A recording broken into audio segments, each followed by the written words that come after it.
Welcome to episode 398 of the Find Your Food Voice podcast.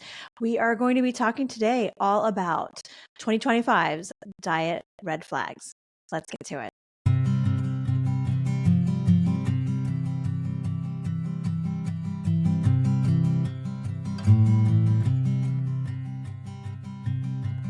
Bags are packed, are you ready to go? This time tomorrow we'll be on the road, riding with you into sunnier days. I wouldn't want it any other way. Hey, you're not bad for eating that. You're a successful human, navigating a shame-filled blame game from all the dieting food rules. Welcome to the Find Your Food Voice podcast. I'm registered dietitian Julie Duffy Dillon, and here we weave together strategies giving you tools to defy diet culture, declare body liberation, and reclaim your peace. This isn't just for you, it's for all of us.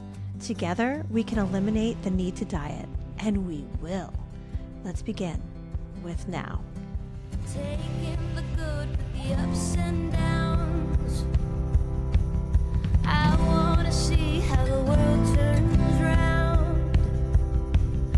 Let's go adventure in the deep blue sea. Home is with you wherever that may be. Home is with you wherever that may be. Hey there, welcome to episode 398 of the Find Your Food Voice podcast. I am Julie Duffy Dillon, and I am so glad you are here. Welcome to 2025. Happy New Year. If you're listening to this episode, I'm assuming that you want to make 2025 the year that you don't get stuck back in the diet trap. And I want to help you. Certainly, diet culture is going through another rebrand, but fortunately for us, it's using some old types of nostalgic diet culture connections that we can use to help us navigate this hellscape. And again, it's really reminiscent of 1990s dieting, maybe even early 2000s, but they're using new words like food noise and how we are supposed to be super scared right now of certain foods. I also think the election in 2024 in the United States has also been part of this type of push to diet in a new but really old way. So Make America Healthy Again is really kind of connecting to a time before body liberation, even body positivity, was a part of conversations. It's trying to help us go back to a time where dieting was kind of this new sexy thing, although it hasn't really been new since like the 1836 or something like that. But still, it's trying to do this rebrand. And this rebrand may be sneaky. And I have connected with 3 different red flags that I want to share with you to help you make 2025, I don't know, a little safer, more compassionate, more pleasurable, and continuing to help you heal your relationship with food. No matter how complicated it is, no matter what type of chronic diseases you have, you still deserve to have a relationship with food that is connected to pleasure and connection. So let's get to it. But I do have a few announcements. One in particular I am super excited about, and that is the Find Your Food Voice book is finally available for pre-order. Yay! And this book will be coming out in March, but it is available for pre-order right now. And if you're wondering what this book is going to be about, well, this book is a way for you to have practical steps away from the diet trap. And these are practical steps that allows you also to prioritize healing. You may have read books like Intuitive Eating or another kind of anti-diet or non-diet book, and you may want more. And that's what this book is for. It's for that person who needs more. So maybe you have insulin resistance or diabetes, or you're scared of those conditions. Maybe you are someone who has been dieting your whole life, or you're recovering from an eating disorder. So you need more tools. This book is written for you if you're that person. So I'm so excited. This is something I've been working on for almost 2 years now. And honestly, I think I've been working on it for like 25 years. And so I'm so excited to be finally giving it to you now. You can pre-order it at julieduffydillon.com/book. But when you pre-order there, and I'm really excited because I do have a way for you to pre-order in any of the different places, Amazon, Target, whatever. But I also have a way for you to order from my own local bookstore in case you want to support a local business. There's a Greensboro, North Carolina bookstore that I love so much. So you can order straight from them and they'll ship it to you no matter where you are. And yet when you do pre-order, make sure you come back to that website because there's a way for you to enter your email and mailing address because I want to send you a free gift.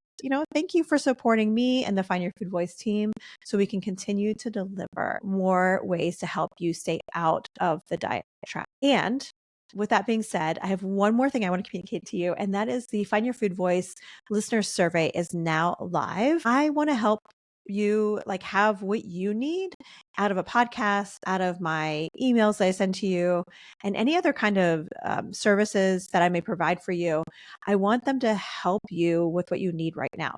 So if you fill out the survey, it's going to help me make those things for you, but also it gives you a chance to be entered in a drawing for a DoorDash gift card, which I love getting those. So I would love for you to be the one that wins. So go to julieduffydillon.com/survey and you will get to that survey. And my team and I thank you so much in advance for doing that because it's going to help us a ton as we are deciding what to do this year.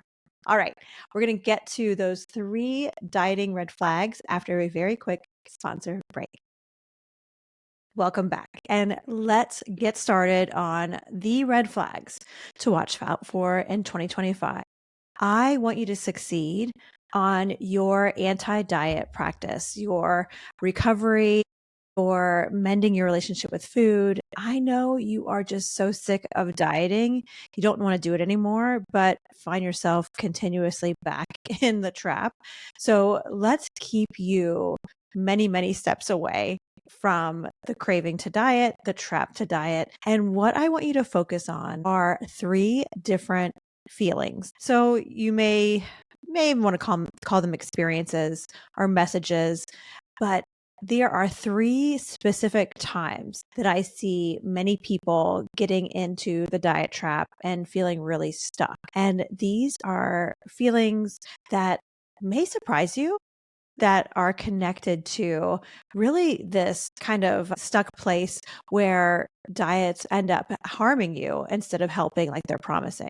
Diets consistently overpromise and underdeliver. And they start this off by 3 specific feelings that they provoke within us to get us into their kind of web of lies. So the number one feeling to watch out for in 2025 is the feeling of fear. Diets are really, really skilled at jumping in whenever things are scary. And there's a lot that is scary going on right now.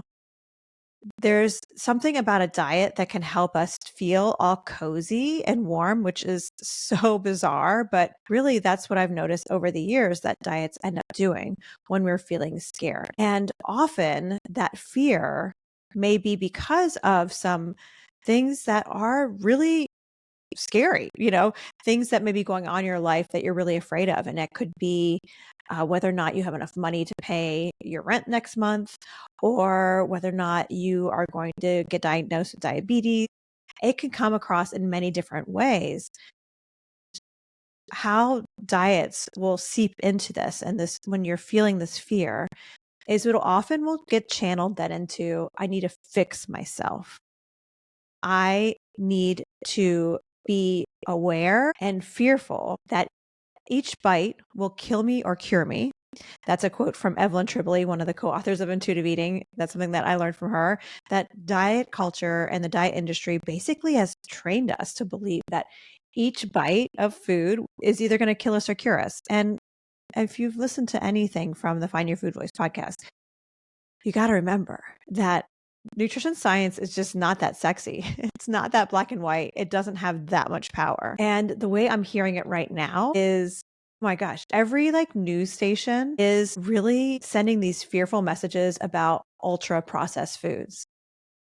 I think all the foods that we have available have a place, and ultra processed foods are included in that list. It's another hill I will die on. They're important. And yeah, like we're not going to be wanting to eat the same exact food every single day. And for some people, ultra processed foods is the only way they have enough food at home, and eating enough is always the priority. So if you notice that fear when you're hearing the messages about ultra processed foods, like, oh shit, I'm eating all of these box foods, this is going to kill me. I hope you can remember this, that's the fear. That's the diet culture fear that is trying to allow you to open the door for it to swoop in and try to pretend like it's all going to be okay. All right. So, number 2, the second feeling that is a huge diet culture red flag is the feeling of urgency. I appreciate we're in International Dieting Month, and January is full of these like sweeping changes that we just always have as a part of January. And I have noticed since probably around summer of 2024, and then it got even progressively worse as it got into fall and early winter, this kind of pull for urgent, quick, drastic changes. It reminds me so much of 1990s, early 2000s diet culture. So, it's ringing some bells that I've heard before, cutting out whole food groups, this kind of we need to do more. We're too lazy. We got to get into it and make these drastic changes. I picture a sweaty gym coach who's like blowing a whistle in your face and wagging a finger, telling you that you're doing it wrong. It's instilling so much urgency. And urgency is something that culture uses because of its connection with perfectionism and things like white supremacy. Those are systems of oppression where urgency has found its place to be very useful. Again, nutrition science is not that sexy. It just isn't. And if you're feeling this urgency that you have to do it now, well, there's not any one food, one meal, one day of eating, one week of eating really that is going to change your blood sugar to go from not having diabetes to diabetes. It's like a slow progression. And again, most of it is still genetic. I use that as an example because I think that's probably the most common one I hear from listeners. If you feel that sense of urgency, I hope you can push some kind of pause button or imagine a speed bump to help you just slow it down. Because when I notice folks who change behavior, usually fear and urgency are the two that practitioners will use to push behavior change. But I noticed that didn't work when I used to use those methods. And researchers have known that that doesn't work either. That's been shown in research over and over again. So if you're wanting to improve your life, improve your health, if you're wanting to, consider January 2025 as I'm going to have this type of future where, fill in the blank. I encourage you to not use urgency. It's probably why I sort of roll my eyes when I think about New Year's resolutions. It's sort of a cliche and it makes it have this urgency that I know is out really just to make us do quick kind of changes, drastic changes that in the end do more harm than good. All right, let's get to our last one. And this last one, I have a feeling it's going to shock you. It's not something that I think most of you are going to assume is connected to diet culture's like bag of weapons here. Fear and urgency, those have those negative connotations. But hopefulness does not. Hopefulness feels good. It is very warm and fuzzy and exciting. And hopefulness, I know when I feel that, I feel a sense of relief and calm. Every diet starts with a spark of hopefulness. Again, when we're afraid, diets will swoop in to help us not feel afraid. It basically hands us a game plan and is like, here's our plan. Don't worry, just follow these steps. I will take care of you. And when we feel the fear moving away, we let hopefulness in. And I call these the sparks that get us trapped, that get us stuck in the diet trap. Sparks like this was the last diet I'll ever need. This is the diet that will help me not ever have diabetes. This is the diet that will help me lose weight for good. And it doesn't matter how many times one has tried a diet. When these sparks are felt and they move into a hopeful kind of space, it doesn't matter if you have found yourself at the back end of a diet and feeling like a failure. That hopefulness will just get anyone back on the, oh goodness, I hate the phrase, like get back on the horse, but like just get back to it and trying again. It's part of the diet industry's like master plan that gets us really hooked. And I hate saying it, but if you start to feel these sparks of hopefulness about your new way of eating, you're already in the diet trap. But you can get out. You have to name what is happening. You have to name this really slick and conniving hopefulness that is really just, again, overpromising and underdelivering. If you find yourself while you're listening to this podcast, maybe, or in the near future, feeling that hopefulness, you notice the sparks, you notice this kind of calm coming around you because you're feeling like you have a plan, that maybe this will be the time. I hope you can be really gentle with yourself. I hope you can give yourself a lot of compassion. It's hard to really block that urgency and that fear that diet culture really is waiting for you to feel. It is something that is really slick and successful. And that's why so many of us are having to work every single day to not diet. But when you feel the spark, name it. And as you notice the sparks, one of the best things you can do is write down what got you there. Like keep track of it on your notes app or in some kind of journal. What gets you feeling those sparks? And it may be some triggers that you can name. So then when you have the triggers again, you can really be aware that these sparks are coming. And that's one of my like favorite tools to stay out of the diet trap is just to be aware of when hopefulness sneaks in there and delivers these sparks. So you can stay away. And there's some things that I think are red flags for a diet is right around the corner, but there are some green flags, and I want to share them with you right now.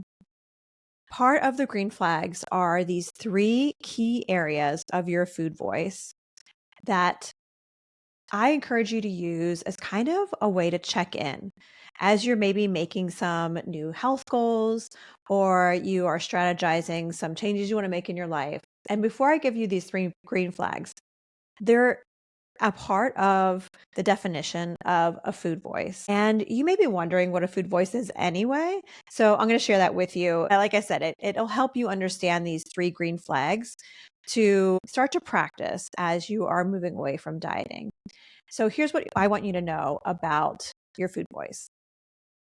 The diet culture that we live in, it implies that you and I are just too stupid to know what to eat, yet you have been successfully managing your food intake since your very first breath.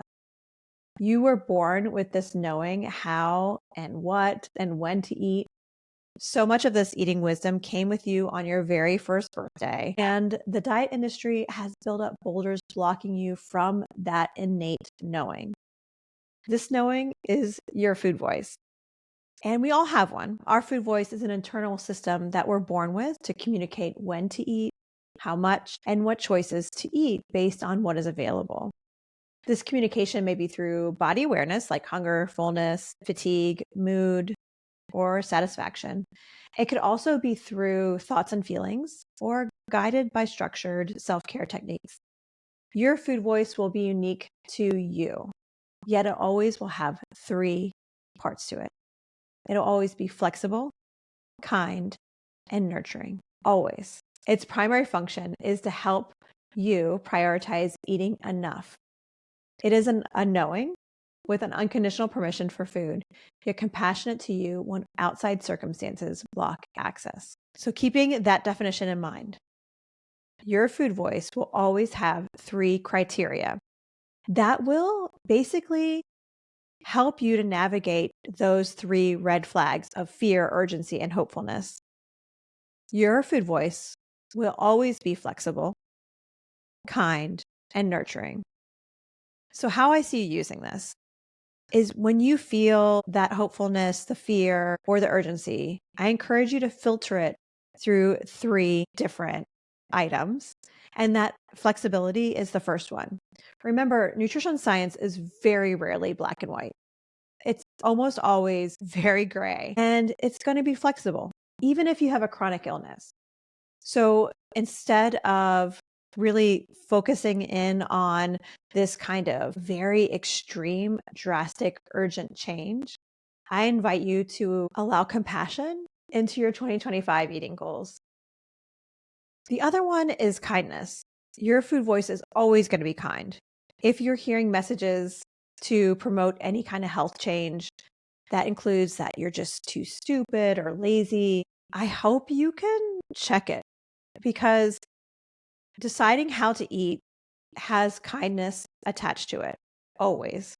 You are living in a world with oppressive systems that are hard as fuck. Navigating all of it is so draining. You are not stupid. You are not lazy. You are surviving. You are coping. And you deserve kindness with every food choice, every single time. And the last one is your food voice will always have a nurturing side to it. Because remember, eating enough is always number one.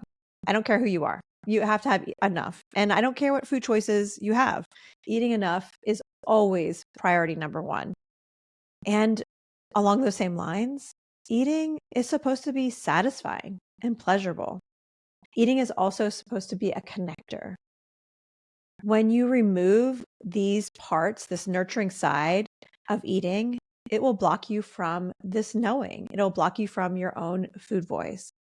And why I want you to align with your food voice, I don't want you to rely on diets. And you may have been dieting for decades at this point, and I still think you can move away from them. We need to, one at a time, remove these blocks from your food voice. And remembering that your food choices always need to be filtered through kindness, flexibility, and be nurturing is a way to get there. So there you have it. I hope you enjoyed this mini session.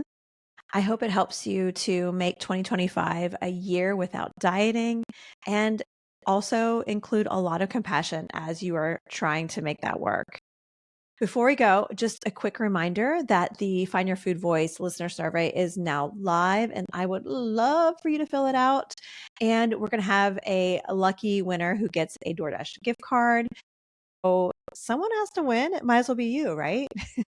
So if you could go to julieduffydillon.com/survey, and you can get right to it. It's really quick, and it'll help me to be able to build this podcast this year into what you want. And also anything else that you would like to get from my team and we thank you in advance. And lastly, remember the Find Your Food Voice book is now available to pre-order. I am so excited to give you more tools to help you connect with that knowing that you were born with, because relying on diets, it is so not sustainable for you. It is so easy. We are ready to move on. And the Find Your Food Voice book pre-order, you can get to it at my website, julieduffydillon.com/book. All right. I look forward to you being in your ears next week with another episode. And until then, take care. Home is with you wherever that may